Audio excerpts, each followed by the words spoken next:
Part 2 is here.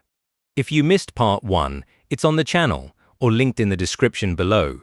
Here's what comes next. The first mechanism is the one that genuinely shifts the timeline, and the one most people have heard about, but rarely felt the full weight of. To the previous, think about this picture. You have a job, and every year your employer applies a raise, not just to your base salary, but to the previous year total, and the year before that, and every year before that. Compounding works exactly the same way.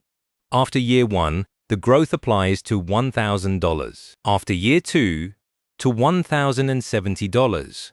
After year 3, to $1,144.90. The early bars look almost trivially small.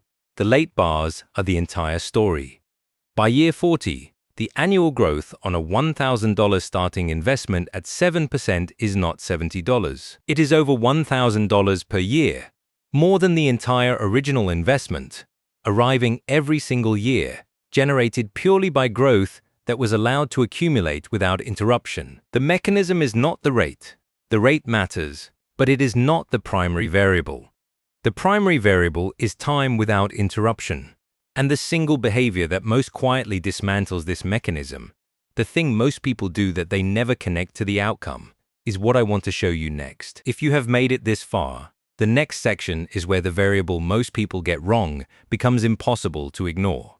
If you find this kind of clear, data-grounded financial education useful, subscribing to this channel means you will not miss what comes next. It costs nothing and helps a great deal. The second mechanism is the one that determines whether the compound curve on this chart belongs to you, or to a version of you who understood the theory but made one specific error in the execution. I want to show you two investors. Same starting amount, $1,000, same theoretical return, 7% per year. Same target, $100,000. The first investor leaves the investment completely alone. Steady, uninterrupted. After 48 years, this investor $1,000 has become approximately $26,000. After 66 years, $100,000. Now the second investor. Same rate, same starting amount. But in year 12, this investor makes a decision that feels entirely reasonable at the time. They withdraw the investment to cover an unexpected expense and plan to restart the following year. They do restart. They do rebuild. But they interrupted the compound curve at its most critical early stage. The second investor reaches $100,000 12 years later than the first. 12 additional years. From a single interruption in year 12, that gap is not a punishment.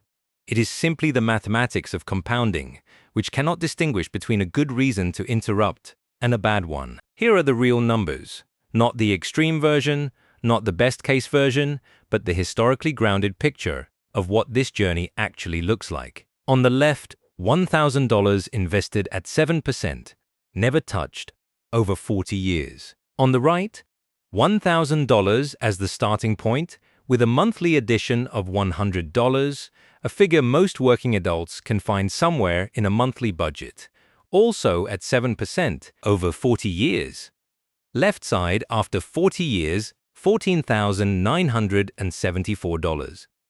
A real result from a single small decision made 40 years earlier. Right side, after 40 years, $262,481. The gap between those two numbers is the difference between compound growth on a single investment and compound growth on a consistent habit. $1,000 alone does not reach $100,000 in a practical lifetime at 7%. $1,000 as the beginning of a steady monthly contribution can reach several times that figure inside a single working career. The journey from $1,000 to $100,000 is not a single dramatic decision. It is a starting decision followed by a habit that the mathematics then amplifies for as long as you allow it to run.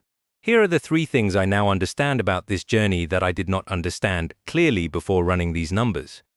The first, the mechanism is time, not rate. A modest return sustained over a long, uninterrupted period produces a more reliable outcome than a high return that gets broken. The rate matters, but the continuity matters more. The second, $1,000 is a starting point. not a complete strategy. The historical path from 1,000 to 100,000 in a practical timeline is built on the habit of adding to the original investment consistently, not on finding an extraordinary rate of return. The third, the most damaging event in a compound growth journey is not a bad year in the market. It is an interruption during the early accumulation phase, when the base is still small, but the future growth that base would generate is enormous. Protecting the continuity of the curve, the unbroken nature of its growth, is the variable that matters most across the entire journey. The investor who earns less but never interrupts will very often arrive further than the investor who earns more but does. So, can you really turn $1,000 into 100,000? Here is the honest answer I promised at the start of this video. Yes, under specific, clearly understood conditions.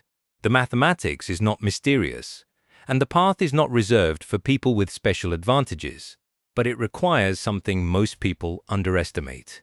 Not a perfect rate of return, not perfect timing, and not a large starting amount. It requires an uninterrupted compound growth curve, started early enough, and fed consistently enough that time becomes the primary engine of the result. The version of this journey that works is not the dramatic one most people imagine when they first ask the question. What works, historically, is a modest and consistent rate applied to a habit that is never interrupted long enough to break the curve. James does not end this video with $100,000 in an account. He ends it with something more useful, a clear understanding of the mechanism that produces that result, and the knowledge that the primary variable within his control is not which investment he picks, but how long and how consistently he allows the mathematics to operate without interruption. That understanding, once you have it, changes how every financial decision feels from this point forward. $1,000 is not too small to matter. It is the beginning of a curve that only time and patience can complete.